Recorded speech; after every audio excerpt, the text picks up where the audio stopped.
Dr. Gundele.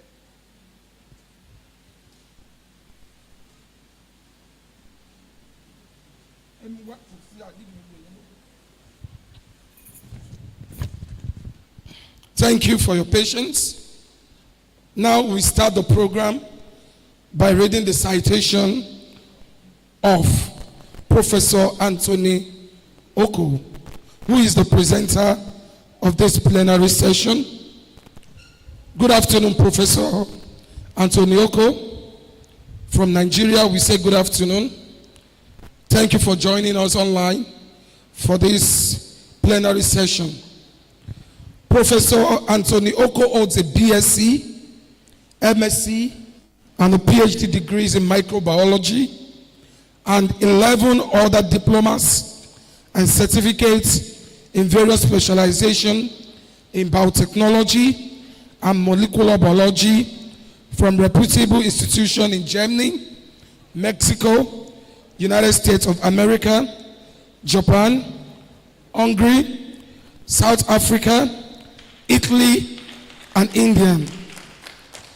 He started his career in the university system as an assistant lecturer at the Obafemi Awolowo University, Ile-Ife, in 1993, and rose through the ranks to become full professor at the University of Fort Hare, South Africa in 2008. He served in various capacities in the university system, including as head of department for 7 years, leader of the water research niche area, deputy dean, and as director of a research center of excellence of the South African Medical Research Council at the University of Fort Hare, South Africa since 2015.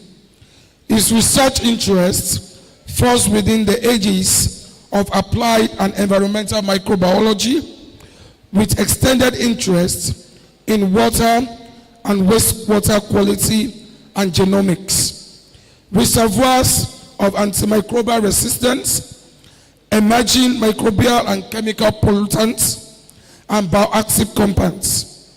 He has published over 500 journal articles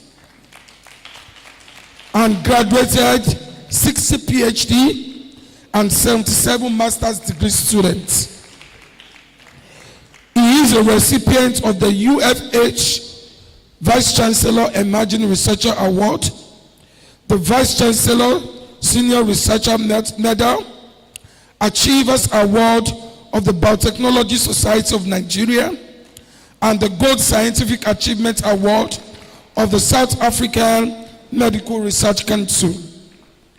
Professor Okoh also served as president of the South African Society for Microbiology between 2011 and 2013. Professor Okoh has taught several undergraduate and postgraduate courses in the Department of Biochemistry and Microbiology. He is a mentor in the American Society of Microbiology, Future Leaders Mentorship Fellowship, FLMF program, and a member of the Board of Trustees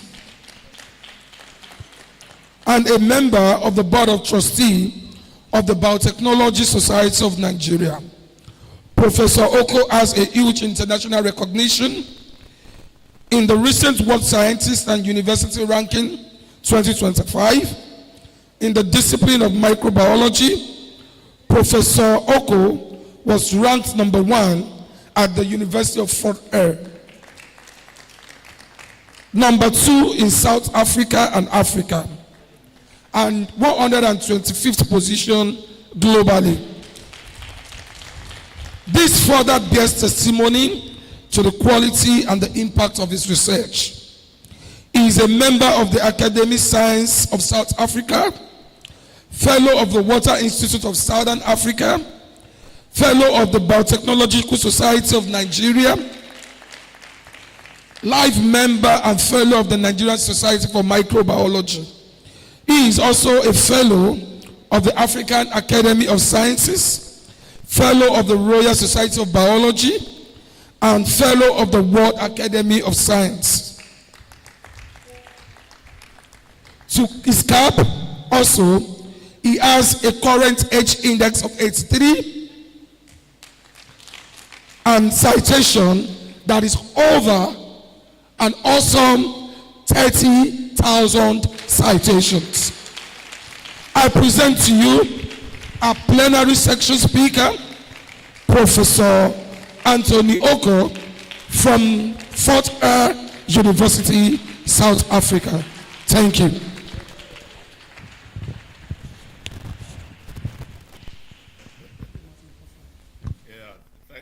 Thank you very much, Program Director. I want to believe that was the Program Director. Thank you very much for your kind words with respect to the reading of my citation.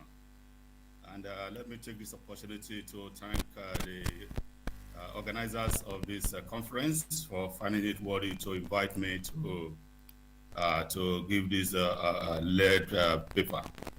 I'm really very appreciative of it, and I hope that at the end of my presentation, I would have made some sense to some people, and hopefully I would have inspired some people as well. Can you hear me well, please? Okay, no, thank you very much. Thank you very much. So, yes, one moment. Yeah, pending technology challenge. I don't know what's happening now. It's stopping to move again. Okay, thank you very much. So let me just say upfront that I declare no conflict of interest in these presentations.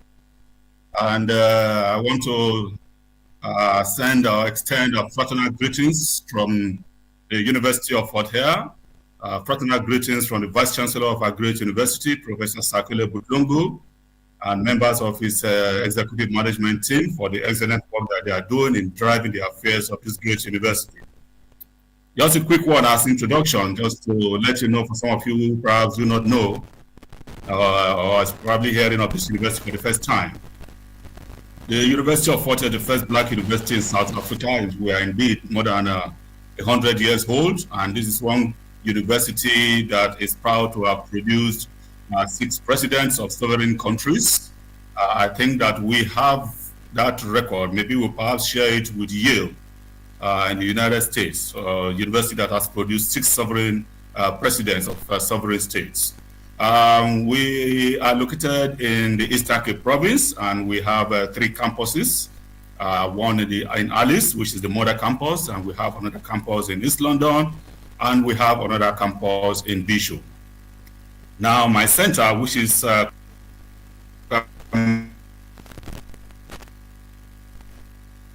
medical research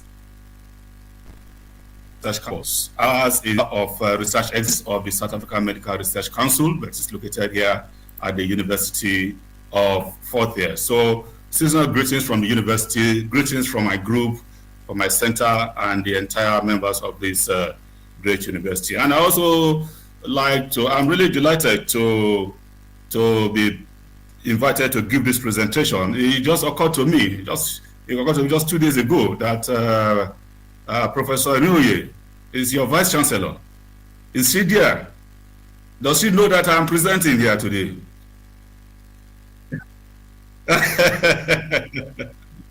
Oh, that is my real big sister. We were all together at Great Ife. And I'm really very delighted and honored to be presented in our university. And I want to also thank her for the excellent job she's doing in that university, in whatever way that we can make life much better for you guys. You only need to give me a shout. Okay, so let's hit the ground running. First of all, I would like to, perhaps there are people who don't understand what some of the basic nuances that I'm going to be touching on in this presentation are. So I've decided to come low a little bit to give some, background information on these subjects as we make progress going forward. So the first, of course, is antimicrobials. What are these antimicrobials? Antimicrobials are therapeutic substances that are used to prevent or to treat infections, and they include antibiotics,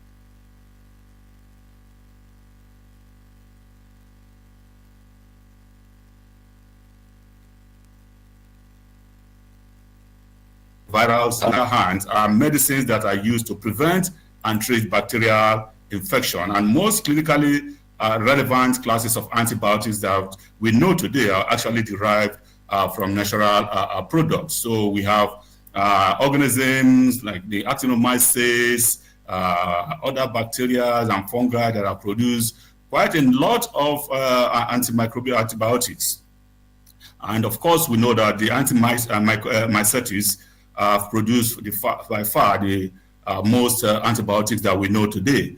And besides this, naturally produced antibiotics are also synthetic antibiotics like the azoles, the nitrofurans, the oxazolidinones and quinones.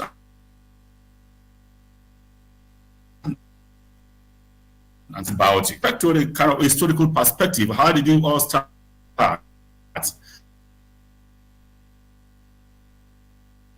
Indeed, was actually discovered by accident. If you remember the story of how Dr. Alexandra Fleming, on returning from a holiday, saw a mold growing on its plates of Staphylococcus aureus.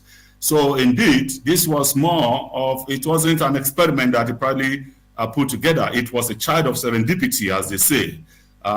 So you see, this now underscores the fact, especially to some of you younger people, don't discard your research materials. You can find some things, some strange things in your research materials which are completely out of what your research are probably all about, that could very well end up revolutionizing the biology of what you do.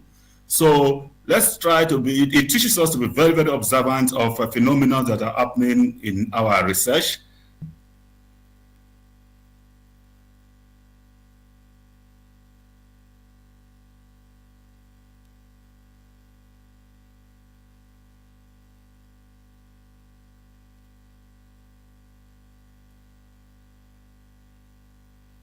And not to just around the mold and the bacteria. This zone of inhibition is caused by the killing of the bacteria. And so you have that clear zone. We call it zone of inhibition. And that is what we use as index of antimicrobial activities in our antimicrobial susceptibility assay. Now, also, with respect to the different eras, we have different eras in antibiotic discoveries. First of all, in 1990, we have salvarsan. Salvarsan actually that was usually okay. And as far back as 1900, the top three leading causes of death were infectious diseases. Okay, 14 and 1998, more infectious diseases than battle wounds occurred. And so we have this period that is called the pre-antibiotic era that started from then. Okay, and in 2029, of course, Fleming published the first paper on penicillin, and in 1935, this was followed by sulfonamides, which was used systematically then to treat bacterial infection. And this goes further. In 1939, the penicillin was actually then purified. It was used in clinical trials. So from there, we enter into what was called the golden age of antibiotics. Now, this is a period where the huge number of antibiotics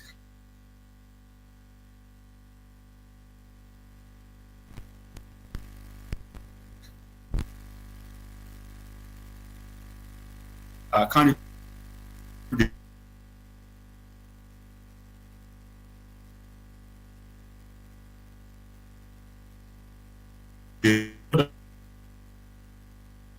that penicillin, one of the potential danger of penicillin resistance.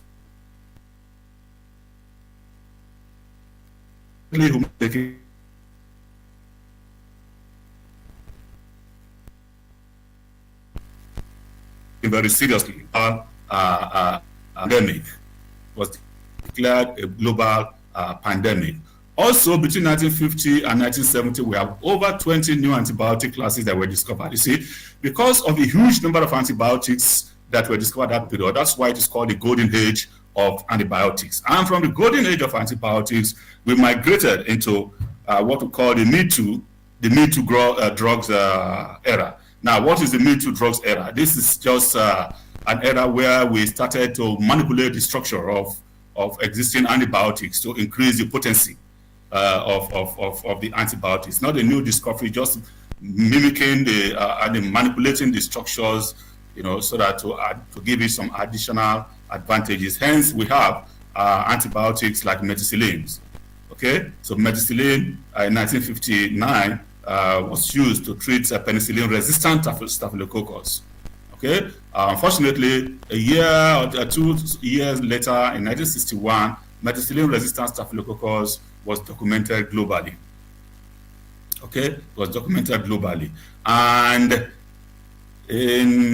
between 1970 and 1980, a lot of these Me Too drugs were released to the market, and by 1987, the lipopeptides were the last class of antibiotics that were successfully released into the market. So we went on, and then we entered into another phase that is called the discovery void phase, where there was not much new discovery that were happening then.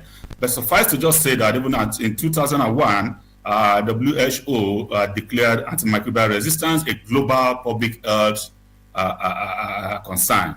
And then you have, in 2023, it was documented that over 130,000 tons of antibiotics were used in agriculture. That also now increased the pressure, contributing further into development of antimicrobial resistance. And in 2017, a clinical Klebsiella pneumonia strain was found to be resistant to virtually all existing commercial antibiotics. Okay? And 2 years even before that, cholesterol resistance, MCR1 gene that confers resistance to cholesterol was reported. And so the skyrocketing incidence of multiple antibiotic resistance began in earnest. And indeed, it was projected that by 2050, we'll be having as high as 10 million antimicrobial resistance related deaths every year. Okay? Unfortunately, that is the reality of our times. That is the reality of our times.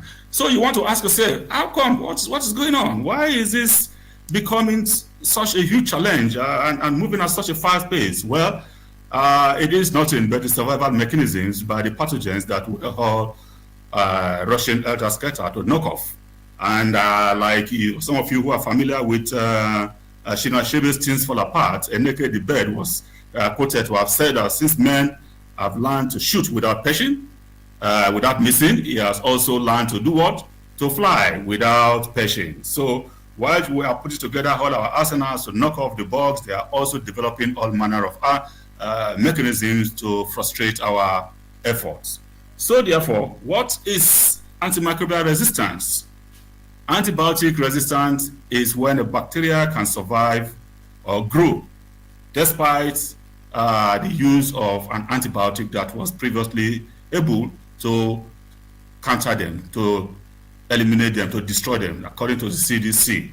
Antimicrobial resistance, on the other hand, is a broader term, and this time encompassing resistance to drugs that are used to treat all manner of infections that are caused by other microbes as well as parasites, including malaria, viruses, and fungi. And indeed, this antimicrobial resistance occurred naturally over time, and usually they occur through genetic changes. Like I mentioned earlier, Dr. Fleming did warn humanity at that time when he was receiving the Nobel Prize, and I quote him. He said, "The microbes are delicate or are educated to resist penicillin, and a host of penicillin-fast organism is bred out." Now, in such cases, the thoughtless person playing with penicillin is morally responsible for the death of the man who finally succumbs to infection with the penicillin-resistant organisms. I hope this evil can be averted. That was as far back as 1945, when Sir Alexander Fleming was receiving his Nobel Prize. But you and I know that indeed this was not averted, and we are where we are today. Now, to give you just a pictorial view of what we're talking about, take a look at this slide. You will see these are two plates containing the same organism that was isolated or subjected to antimicrobial susceptibility test in 1991. Okay, and you can see that this organism was very susceptible to a lot of these antimicrobial compounds. 10 years down the line, these same organisms was tested again, but this time you can see it has developed resistance against most of these antimicrobials, and it's only now susceptible to only about 3. So you can see this is what antimicrobial resistance is all about. Over this period of 10 years, this organism have developed resistance against a lot of the antimicrobials that used to be very, very effective against them. So that gives you a picture of what we're talking about with respect to antimicrobial resistance. And the most important multiple drug resistance organisms that are important to us include the methicillin-resistant staph, vancomycin-resistant enterococcus, the ESBLs, the carbapenem-resistant enterobacteriaceae, and the multi-drug-resistant Acinetobacter baumannii. These are the most important multi-drug resistant organisms. And what are the causes? Ventola did an excellent summary of the causes of this resistance, and they summarize it as shown in this slide, starting of course with antibiotic overuse. Extensive use of antibiotics tend to increase selection pressure of resistance pathotypes. And inappropriate prescribing as well is one other cause of development of antimicrobial resistance. Then extensive agricultural use is also one, and then availability of new antibiotics as a consequence of lack of funding or poor funding and economic appeal for the pharmaceutical industry. And this have led to lesser investment in the development of new antimicrobials. And of course also the challenge of regulatory barriers. You find out, especially in the sub-Saharan Africa, you can just walk across any chemist, any pharmacist, and tell them you need antibiotics, and you buy the antibiotics without any prescriptions. That you cannot do in other parts of the world. So because of that easy availability of antibiotics, it's very easy for it to be abused, and this has become a major challenge in the development and dissemination of antimicrobial resistance. So if you compare with respect to all age rates of death attributable to bacterial antimicrobial resistance by a global burden of disease region, you will find out that indeed the sub-Saharan Africa is the biggest culprit. And among these, the organisms that is causing more of this challenge is Escherichia coli. Okay, so let's look quickly at the routes of transmission of antibiotics. This a very simplistic and yet a very important description by the World Health Organization in their publication in 2018 that gives you an idea of how these antibiotic-resistant organisms are transmitted from one place to the other, from one person to the other. So you can imagine, for example, that you have your antibiotics, and Mr. George gets antibiotics and, of course, develop resistant bacteria in his gut. And there are possibilities Mr. George stays at home and in the general community spread this as resistant bacteria, or George gets care at a hospital or nursing home or other inpatient facilities, and then it transfers this either to the staff members, or they pick it up from surfaces and so on, or it transfers directly to family members. and that is how it spread.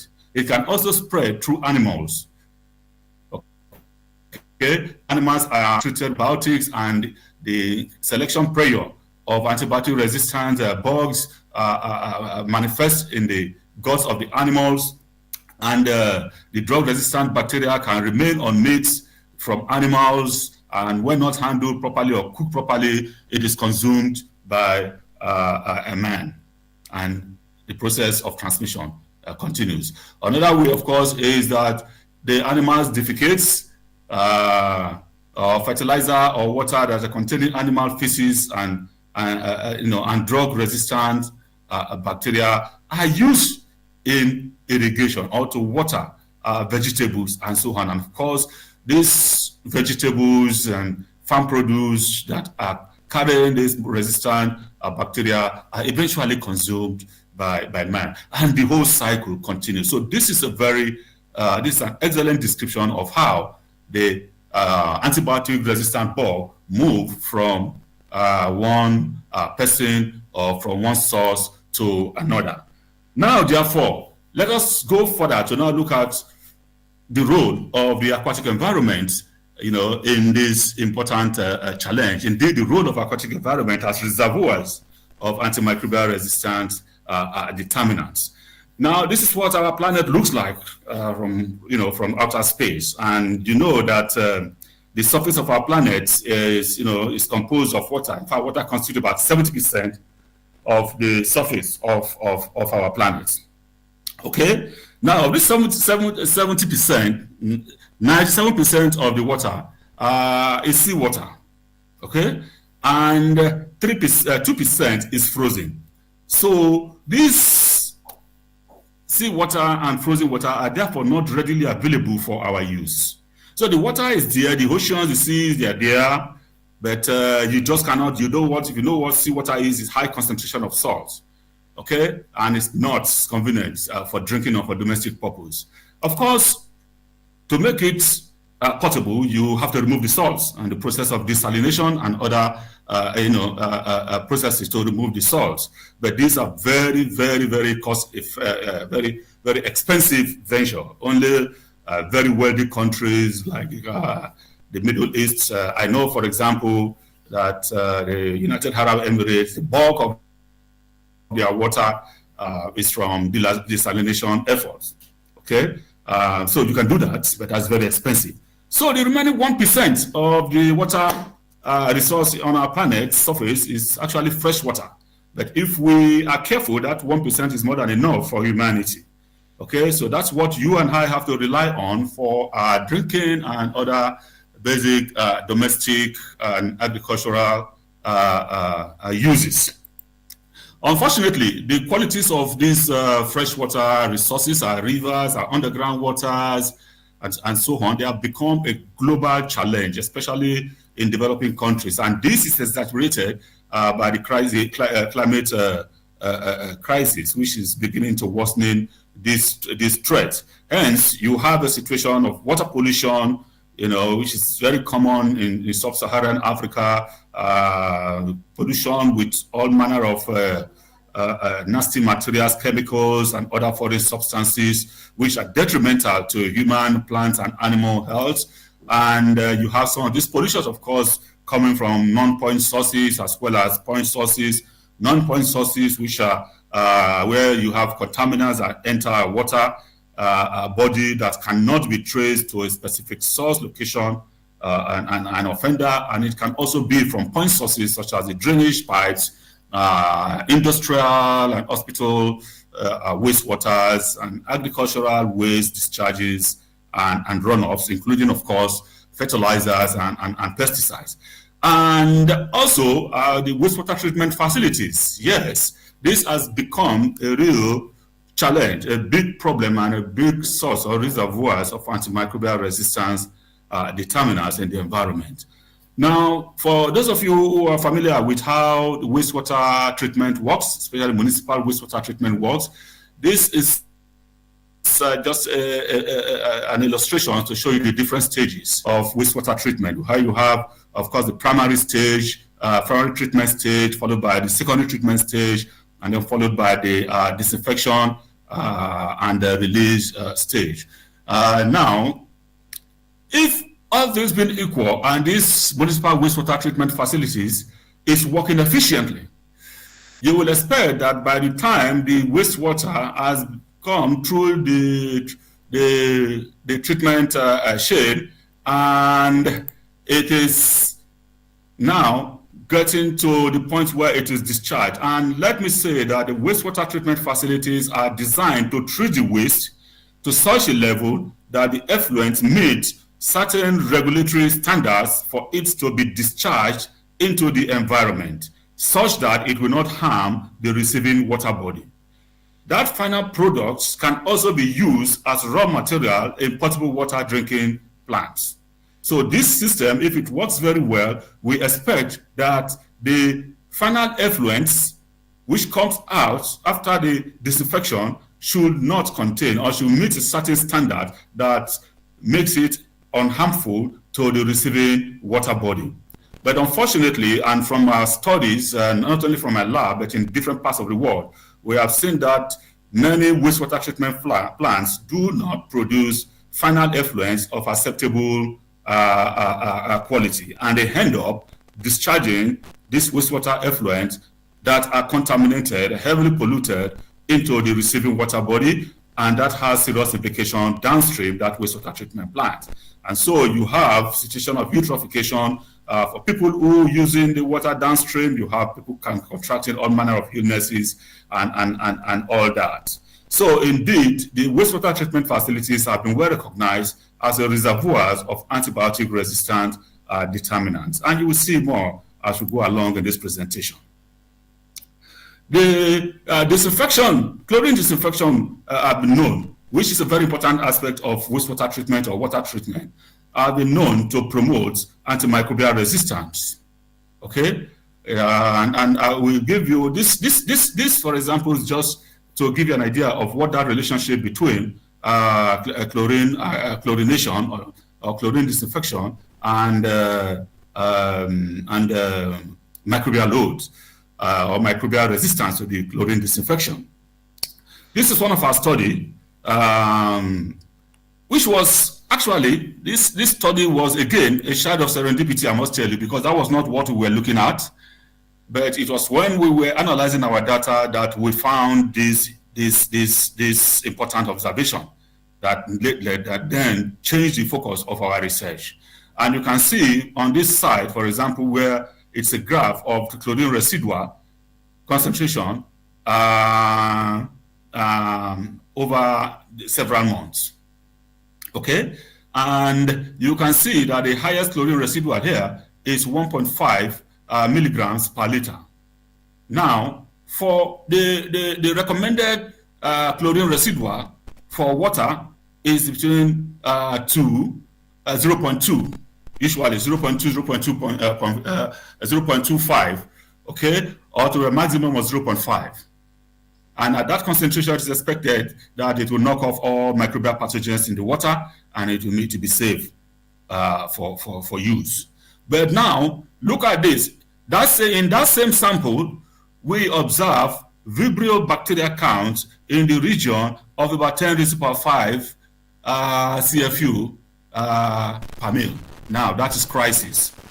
So that started our journey into looking at, you know, the challenge of chlorine disinfectant resistant bacteria. And quite a number of our students, some of them professors now in Nigeria, they did quite some very good work in that area, and we published a lot with that. I just want to let you know that even the chlorine disinfection itself is going through a lot of challenges now that, of course, may necessitate our eventual recommendation after a lot of work has been done for a review of the regular chlorine dosing regimen. Okay, so this is one study, therefore, that established a relationship between chlorine disinfectant resistance and indeed antimicrobial resistance. Okay, this study looked at the effect of chlorination on antimicrobial resistance profile of sewage-related bacteria. Okay, and you can see from the summary of their finding there, they said that our results indicate that chlorination, while initially lowering the total number of bacteria in sewage, may substantially increase the proportion of antibiotic resistance, potentially pathogenic organisms. So this is one study that did, one of the earliest studies that did further establish the relationship between chlorine disinfectant resistance and antimicrobial resistance. Several other studies came to corroborate that, okay? And this is a study by some guys in China that reported on chlorine disinfectants promoting microbial resistance in Pseudomonas. Because of time, I'm not going to go through all the details, but this I'll just move a little bit faster. You can always check out these papers if you are interested, especially for the young ones who want to develop a research niche in that area. But just suffice to say that this is one other evidence of chlorination, promoting microbial antibiotic resistance. And of course, in one of our studies as well, we identified quite some bacteria, E. coli strains or pathotypes that exhibit multiple antibiotic resistance. We also reported some samples that were obtained from hospital wastewaters in the Eastern Capes, which included the ESBL and some beta-lactamases and non-beta-lactam encoding genes in the Enterobacteriaceae that have shown promise as important agents of antimicrobial resistant determinants. Another study by Lakmea did indicate that different antimicrobial resistant genes respond differently to wastewater treatments. And you can see in the conclusion of their work here, it was found that while modern sewage treatment technologies reduce the concentrations of these antibiotic resistant genes, the ratio of blatant genes to 16S RNA genes increase with the treatment, suggesting that bacteria harboring blatant are more likely to survive the treatment process. Thus, beta-lactamase genes are being introduced into the environment in significantly higher proportion than occur naturally, creating reservoirs of increased resistant potential. So in essence, that different antimicrobial resistant genes tend to respond differently to wastewater treatments. And that by implication means that depending on the type of AR genes that are harbored by the organism, it may influence its eventual response to the treatment process. And antibiotic resistance has also been discovered or detected in drinking water system as well as the distribution system. So in both drinking water system and then in environmental waters and so on, antimicrobial resistance become important. So the aquatic environment, therefore, has been confirmed beyond a reasonable doubt to be an important reservoir of antimicrobial resistance determinants. Just to end that aspect, to give you a relationship between the human microbiome and the environmental bacteria. And continue until 2030 couldn't have been much clearer. And you can see, starting from the human microbiome, there is a selective pressure that is created by antibiotic therapy, which favors the resistant bacteria. And that increases, and eventually these are released into the environment through pollution from household, industries, hospital waste, and so on. They get into the aquatic environment, interact with the indigenous environmental bacteria there, transfer the genetic elements, carrying the antibiotic resistant marker into potentially pathogenic pathogens there, and the increase in proportion, and the process continues in that. So there is that established relationship between microbiome and, of course, the environmental bacteria. So the question is, where do we go from here? Yes, we know that antimicrobial resistant bacteria organisms have become a reality. We know that the aquatic environment has become a very important reservoir for this phenomenon, and we know that something just needs to be done. So what do we go from here? So we have a simple hypothesis from my group, and our hypothesis is very straightforward. One, that nucleic acid-free water equates genes-free water. Genes are made of nucleic acid, isn't it? And that equates antibiotic-resistant determinants-free water. So why don't you knock off the nucleic acid from the aquatic environment, from the water resource? You knock it off, and you would have succeeded in helping to ameliorate the challenge of spread of antibiotic resistance.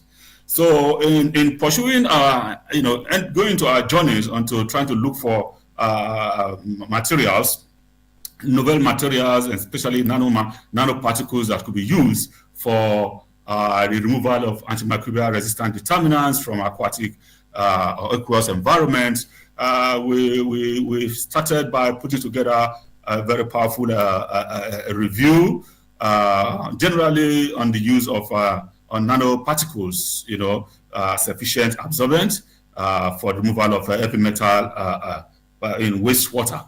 Now, that particular review article was reviewed from beginning to the end by Professor Hiroshi Amano, who was a Nobel Prize winner in physics, and you can imagine the role of that review. And I want to thank him especially because he brought in some insights into that publication that became the front and origin of our eventual movement to the region of nanoparticles in other polluted removal in aqueous systems. We also had this critical review work, and a number of students got into that study.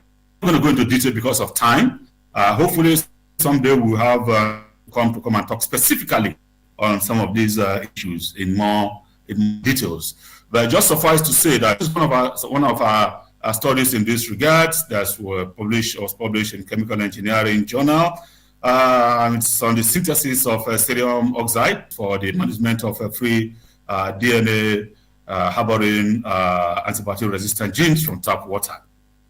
Suffice to say that it was a very promising studies, and the cesium oxide that we synthesized showed promise as an absorbent for the removal of DNA harboring ARGs from tap water, and importantly, that the absorption mechanism was governed by electrostatic force of attraction. Another of our efforts in this regard look at silver and zinc oxide heterostructures, for the removal of multi-drug resistance Enterococcus faecium that, of course, harbor multiple resistance genes in tap water. This is just what the same micrographs of the different heterostructures that we synthesize look like. And just to realize that the concentration of the precursors influences the microstructures of the absorbent, but did not significantly affect their absorption efficiency. And we achieved the maximum absorption capacity, of 31.1 CFU per gram of this particular heterostructure, silver 1, zinc 3.5. And this multi-drug resistance Enterococcus faecium could retain its cell membrane integrity. In other words, the cell was not ruptured. Okay, it retained its integrity and resistant genes, suggesting that, of course, surface absorption was the primary mechanisms of removal from aqueous solution. We also went further to look at the effect of different cheotropic salts on aged mesoporous silica nanoparticles, also for the removal of bacterial DNA conveying these AR genes from hospital water. And these characteristics are now showed that the synthesized nanoparticles are non-spheric shape and elemental composition, at approximately 2 keV, and also that DNA absorption was made as a function of parameters in the different solutions of salts, which includes sodium chlorides, 2 molar guanidine hydrochloride, as well as urea. We achieved, in fact, DNA removal efficiency followed the order of 2 molar guanidine I declare that 90% removal, followed by urea, give us 75%, and greater than sodium chloride, 70 in simulated water and hospital wastewater. And indeed, we concluded in that study that porous silica and nanoparticles enhanced by different have promise for removal ARGs, hospital wastewater. Special thanks to my wife, Okoh. She drives the chemistry aspect of our water research agenda. These are from our lab that our students are doing, and they're doing an excellent job. We hindered by looking at studies similar, but this time from another, from somewhere in Europe. And these guys use semi-protein polymer and net that they derive from of marine waste, such as a shrimp shell, and evaluate for the removal of antimicrobial resistant genes and multiple ARGs, that are prevalent in wastewater, such as ARM, this one, B, SOL1, and TET-O, where in fact as much as 900%. So it's a pretty efficient system. I also have about also close to 100% removal of other genes like horizontal gene transfer associated genetic elements, such as the integrons. Almost 100% removal efficiency was achieved, and up to 97% of efflux pump associated genes, were also removed in that study. So, in other words, there are quite a lot of other works that have been done in that area to exploiting the potentials of nanomaterials for the removal of antimicrobial resistance genes, and indeed some other organisms that carry antimicrobial resistant markers from aquatic system. So, ladies and gentlemen, just to conclude, antimicrobials have revolutionized infections control over the decades. There's no doubt about that. And the resistance against these antimicrobials is unfortunately increasing and threatening public health. And the aquatic environment has been known to be very important reservoirs of these antimicrobial resistant determinants. And wastewater treatment appears to be promoting development and dissemination of antimicrobial resistance and suggesting the need, therefore, for innovative technologies for removing antimicrobial resistant determinants during wastewater treatments, and not only AR determinants, but also some important pollutants that are especially toxicants, part of the pollutant niches. And nanomaterials are promising too, removing these ARs in aquatic. So yeah, this forms part of research directions and research agenda, and we welcome collaborations in this research domain, and we invite, of course, quality doctoral students who are interested to pursue a niche in that area to apply. A great appreciation to our funders who have made possible some of the data that we have presented in this paper. Appreciation to all of them, and of course the most important.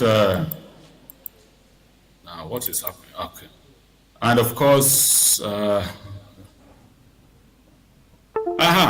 yes, I have taken it upon myself in recent times as part of the advocacy to advise our people, especially supervisors and students, on this very, very important issue of plagiarism.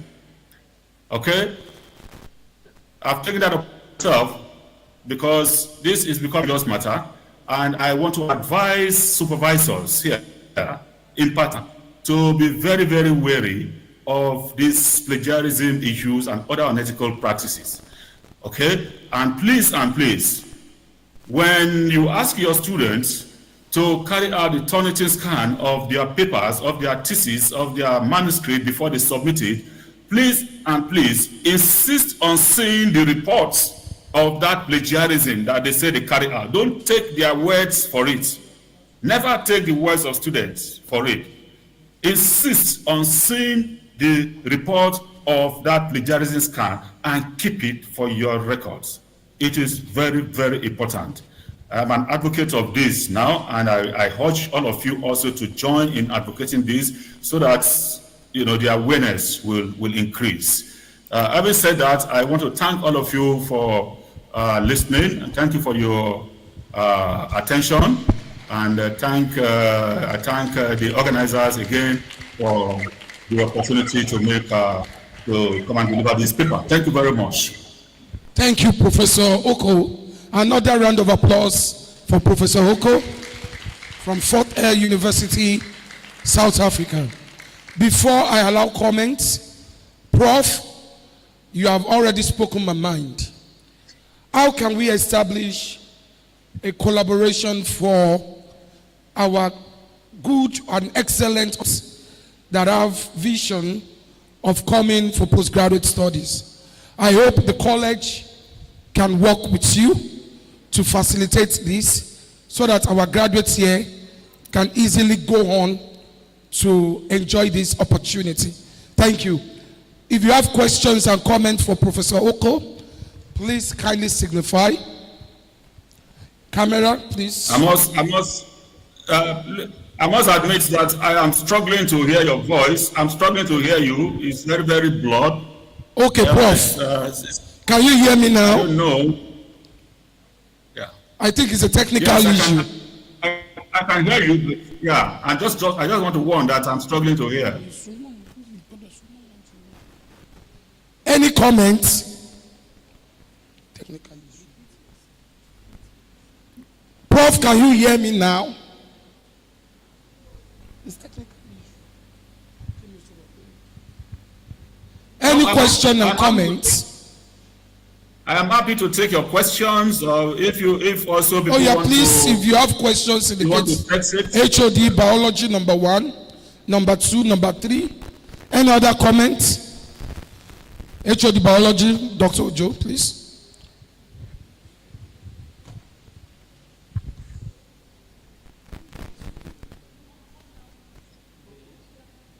All right. Hello. Thank you very much.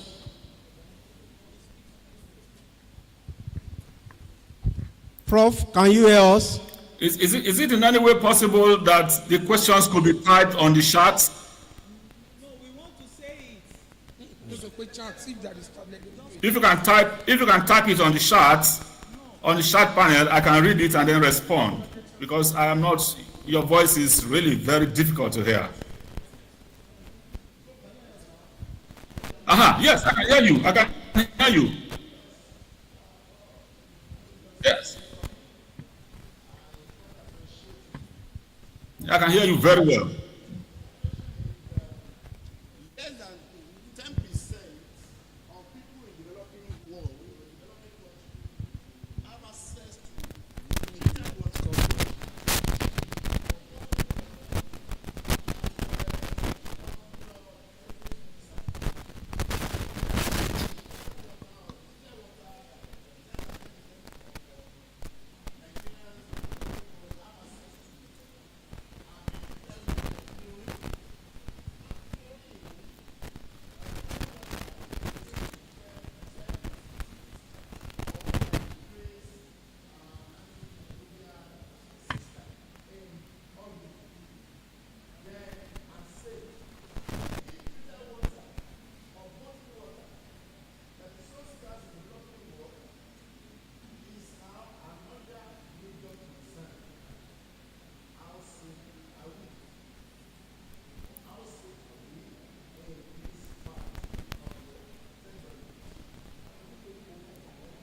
Okay, thank you. Can I just quickly respond to that?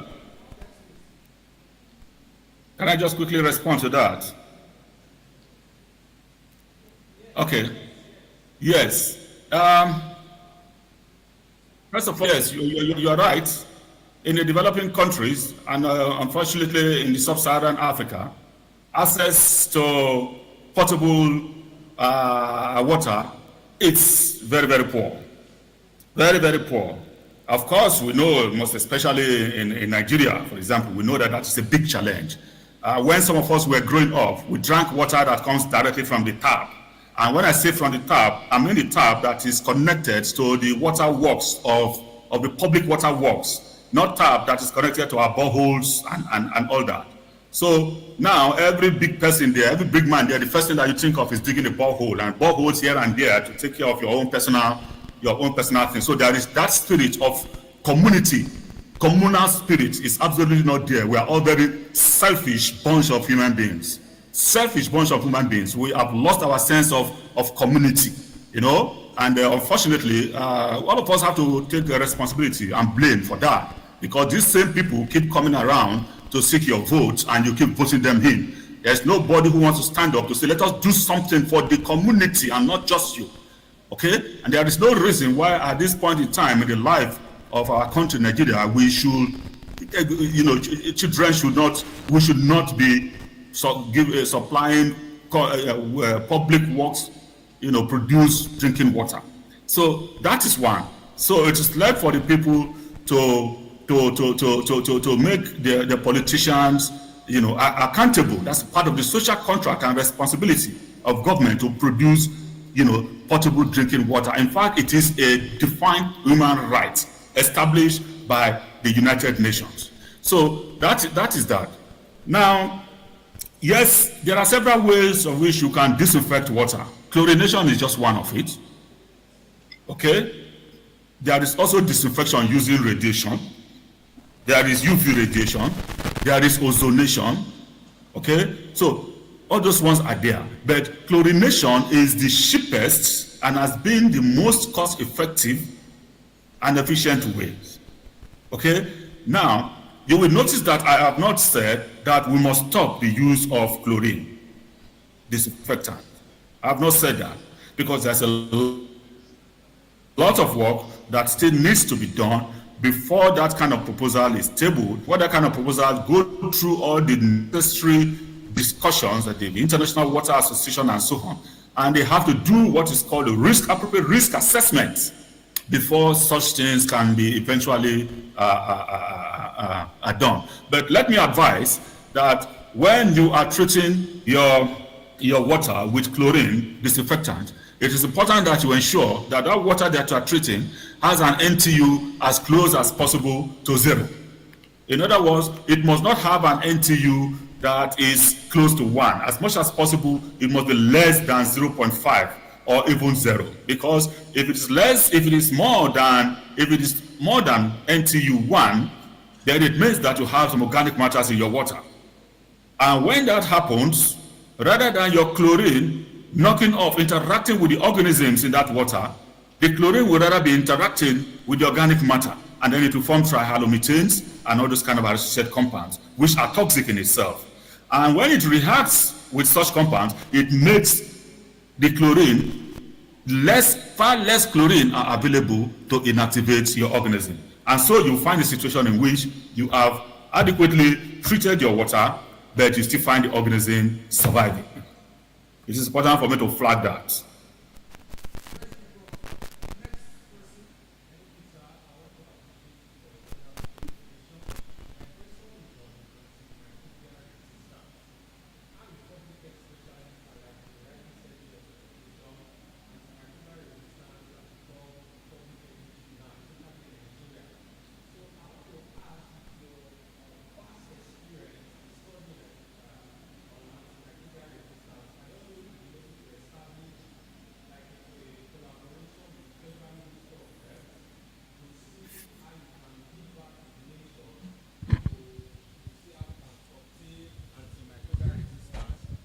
Currently plaguing the nation. That's my question, sir.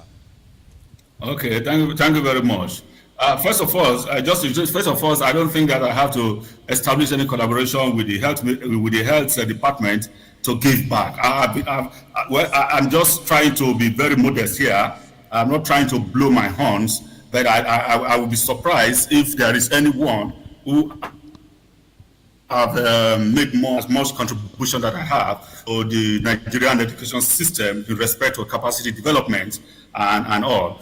I've trained well over 40 Nigerians PhD students. I continue to support a number of institutions in Nigeria by collaborating with them.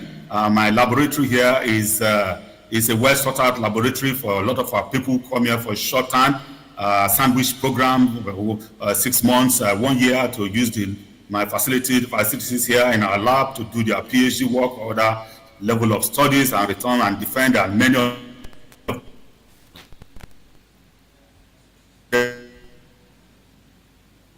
them are everywhere and all.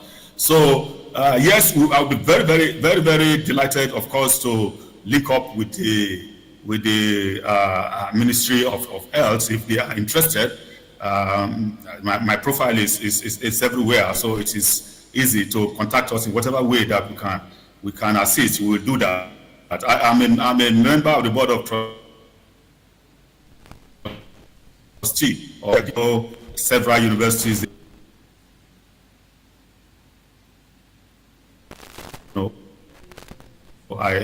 We do quite a lot of publications, together.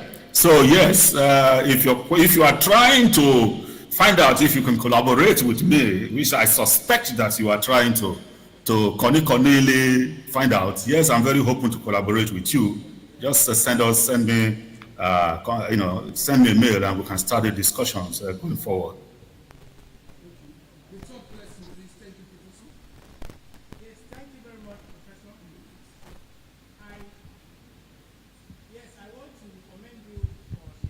And the presentation. I have been, as an industrial chemist, I have carried out research on wastewater treatment using several industries, especially the steel industry, as case study. But one problem I have discovered is this, and the fact that, one, the waste generated, the frequency, the contaminant differs a lot, most of the times. But industry, especially in Nigeria, adapt the same method of treatment. And then for the regulatory agencies, they have list of parameters they look at to determine the quality of the treated waters. But from our investigation, we've discovered that some industries, because the content of their waste or their production process, starting from the raw materials, are not taken into consideration. So you discover that there are some parameters that are ignored because most agencies just use general parameters. But from our study, looking at the content, the raw material they use, there are some parameters that are ignored. And eventually, they escape the scrutiny of the agencies or the industry ignores. And then why the industries are considered to have clean treated effluents, but in reality, some of those contaminants are ignored. And then what are your suggestions towards curbing that? And then if there are models or other means that can be holistically looked at, that can be used to holistically look at the whole parameters or monitor the content of each industry to actually determine whether their treatment method is efficient or not. Thank you. Okay, no, thank you very much. Thank you very much. Now that's a very straightforward question. The fact is that there are different factories generate different types of waste. Okay, they generate different types of waste, and as such, the treatment process for the type of waste will differ. And every category, different categories of waste come with their own target parameters that are internationally agreed upon.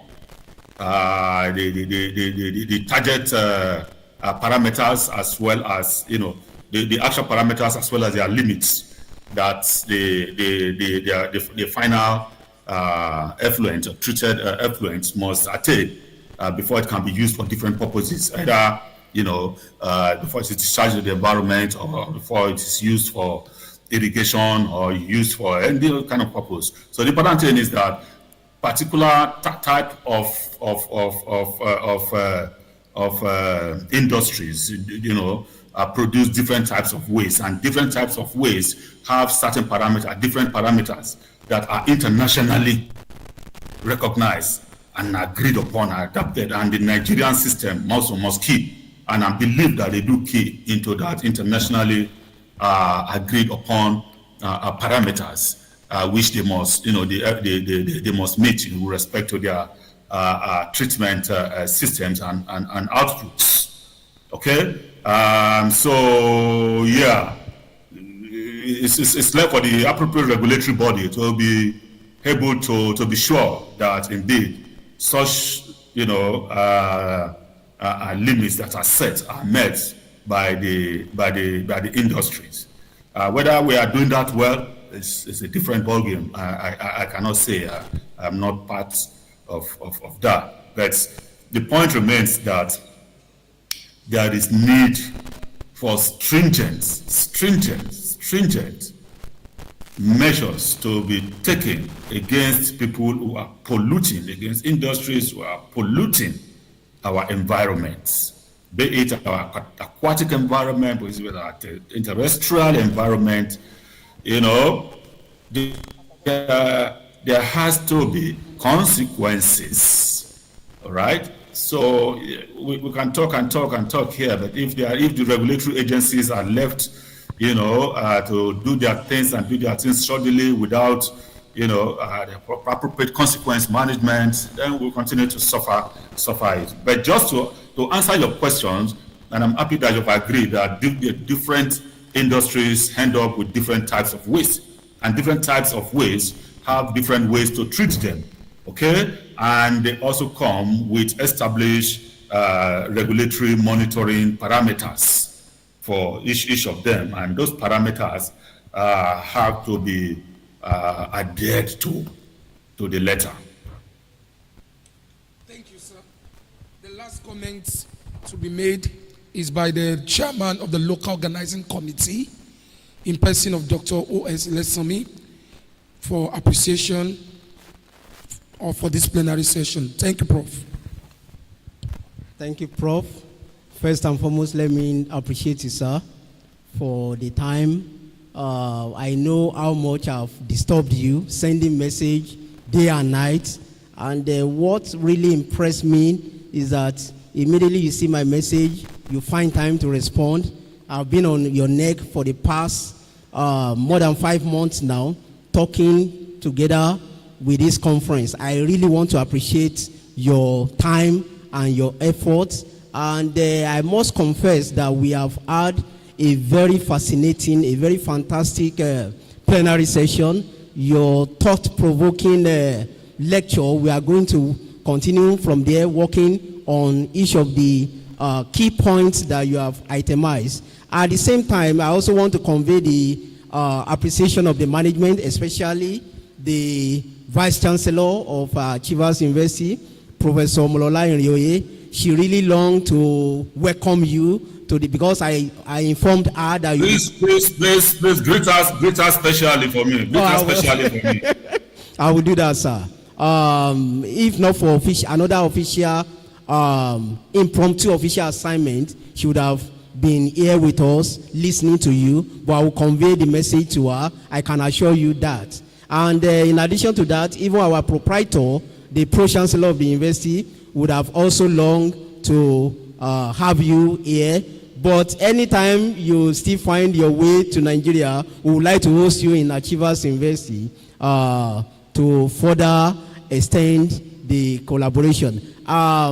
Finally, sir, at a point we discussed about the collaboration which is likely to be possible to be established with the university, especially with the College of Natural and Applied Science. We have undergraduates, we have postgraduates, we have Department of Microbiology in Chivas University, where academics are also doing a lot of research in line with your research area. Even industrial chemistry, we also have people working in your area of research. We would have loved that we can have opportunity to see how we can collaborate. Even not minding a 6-month collaboration, coming over there to do some part of our research in the University of Fort here. We would love to have that as a fallout of this conference. Thank you very much once again, Professor Anthony Okoh from South Africa. Thank you very much, sir. Thank you very much. You're most welcome. Please feel free. Hopefully someday I'll be visiting Nigeria sometimes in a couple of months, and hopefully I will stop by your university as well to see what you guys have. So we'll take it up from there. Yeah. Thank you very much. Thank you very much. Thank you. Thank you, Prof. Bye for now. Thank you for this session. On behalf of the Achievers University Management, I want to appreciate you for this wonderful time. Thank you for giving us the opportunity and spending your valuable time with us. We shall bring this session to an end by singing. Okay, thank you, Prof. Bye-bye. We'll see when you come to Nigeria very soon. Thank you, sir. You're welcome. You're welcome. Thank you, sir. You're welcome. Okay, bye for everyone. Bye. Bye. Yeah.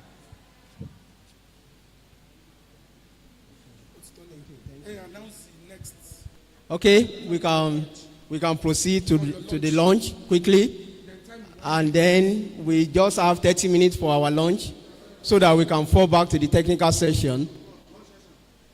Lunch. Please go for your lunch.